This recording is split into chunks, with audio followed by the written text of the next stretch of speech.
It's 1884 and you're a sheriff in Mississippi. There are many reports of missing fishermen last seen headed toward the swamps. You head out to find answers, and what you find shocks the entire world. A pile of bodies, mutilated and tortured. Close by is a cabin, and inside there comes a scream for help. When you run to help the poor man, you make a discovery much worse. Appalachia, the mountains, are like no other. From its rigid terrain, beautiful wildlife, to the people that live their lives here, to the strange, unexplained stories that folks share. Join me while I share this amazing place, one story at a time. Deep in the Mississippi Territory lies Yazoo City, Mississippi. The town sheriff has many reports of missing fishermen going to the swamp but never being seen again. He wanted to find them. He and his posse ran to the swamp. He came across an old cabin with an outside shed. There, inside, was a pile of broken, mutilated bones. The sheriff wanted answers. Turns out the witch would lure the fishermen to her cabin. There she would do unspeakable deeds to them, knowing that she had been caught. The witch that hid in the cabin fled deeper into the swamps.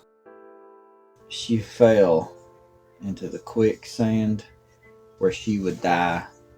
But before she swore she would return 20 years later and burn Yazoo to the ground.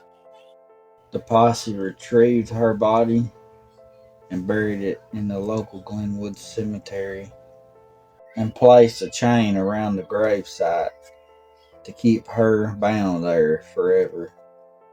Now let's jump ahead to May 25th, 1904. A strong wind overtook the town, which never happened this time of year. Suddenly, a huge fire broke out in the parlor of a young woman. Then it spread. Eyewitnesses claimed that the fire jumped through the air to all the homes. 200 homes and 124 businesses were burned. The town folks made their way to the cemetery. Chains of the witch's grave were broken in two, so they knew she did just as she said she would. The ones that believed the witch's tale, this is where the story ends. But there's some that claim the fire that started in the young woman's parlor was caused by her knocking a candle over as she prepared for her wedding day. Now, which is true? I guess we may never actually know the truth. But over the years, the chain had been repaired. But the very next day, it was broken in two again. There was an original stone placed on the witch's grave that was inscribed with the simple letters TW that stood for the witch. But soon it disappeared. And today there is a stone on her grave that is inscribed with the story and the legend of the Yazoo witch. But strangely enough, it is split in half, but it is still there today where you can find it in the Glenwood Cemetery there in Yazoo City, Mississippi. Well, folks, I want to thank you for sitting and listening to the tale of the witch of Yazoo City. Do we really think that the witch was the cause of this whole entire town to burn?